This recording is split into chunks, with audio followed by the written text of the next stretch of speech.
La lecture pour ce 10 janvier 2024 se fera dans 1 Samuel chapitre 3. 1 Samuel chapitre 3, du premier verset jusqu'au verset 21. Je lis pour vous. Le jeune Samuel était au service de l'Éternel devant Élie. La parole de l'Éternel était rare en ce temps-là.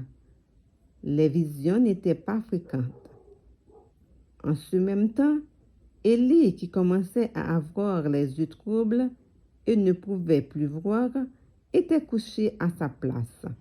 La lampe de Dieu n'était pas encore éteinte. Et Samuel était couché dans le temple de l'Éternel où était l'arche de Dieu.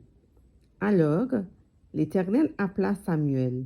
Il répondit, « Me voici. » Et il courut vers Élie et dit, « Me voici, car tu m'as appelé. » Élie répondit, « Je n'ai point appelé. Retourne te coucher. » Et il alla se coucher. L'Éternel appela de nouveau Samuel. Et Samuel se leva, alla vers Élie et dit, « Me voici, car tu m'as appelé. » Élie répondit, « Je n'ai point appelé, mon fils, retourne te coucher. » Samuel ne connaissait pas encore l'Éternel, et la parole de l'Éternel ne lui avait pas encore été révélée. L'Éternel appela de nouveau Samuel pour la 3e fois. Et Samuel se leva, alla vers Élie et dit, « Me voici, car tu m'as appelé. » Élie comprit que c'était l'Éternel qui appelait l'enfant. Et il dit à Samuel, « Va, couche-toi. Et si l'on t'appelle, tu diras, « Parle, l'Éternel, car ton serviteur écoute. » Et Samuel alla se coucher à sa place. L'Éternel vint et se présenta, et il appela comme les autres fois, « Samuel, Samuel. » Et Samuel répondit, « Parle, ton serviteur écoute. » Alors l'Éternel dit à Samuel, « Voici, je vais faire en Israël une chose qui étourdira les oreilles de quiconque l'entendra. En ce jour, j'accomplirai sur Élie tout ce que j'ai prononcé comme sa maison. Je commencerai et j'achèverai. Je lui ai déclaré que je veux punir sa maison à perpétuité à cause du crime dont il a connaissance et par lequel ses fils se sont rendus méprisables sans qu'il les ait réprimés.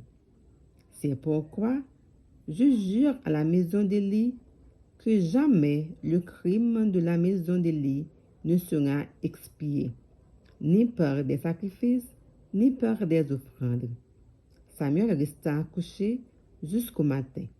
Puis, il ouvrit les portes de la maison de l'Éternel. Samuel craignait de raconter la vision à Élie. Mais Élie appela Samuel et dit, « Samuel, mon fils. » Il répondit, « Me voici. » Et Élie dit, « Quelle est la parole que t'a adressée l'Éternel? Ne me cache rien. Que Dieu te traite dans toute sa rigueur si tu me caches quelque chose de tout ce qu'il t'a dit. » Samuel lui raconta tout sans lui rien cacher. Et Élie dit, « C'est l'Éternel, qu'il fasse ce qui lui semble bon. » Samuel grandissait, l'Éternel était avec lui, et il ne laissa tomber à terre aucune de ses paroles. Tout Israël, depuis Dan jusqu'au Beth-Sheba, reconnut que Samuel était établi prophète de l'Éternel. L'Éternel continuait à apparaître dans Silo, car l'Éternel se révélait à Samuel dans Silo par la parole de l'Éternel. Parole du Seigneur. Amen.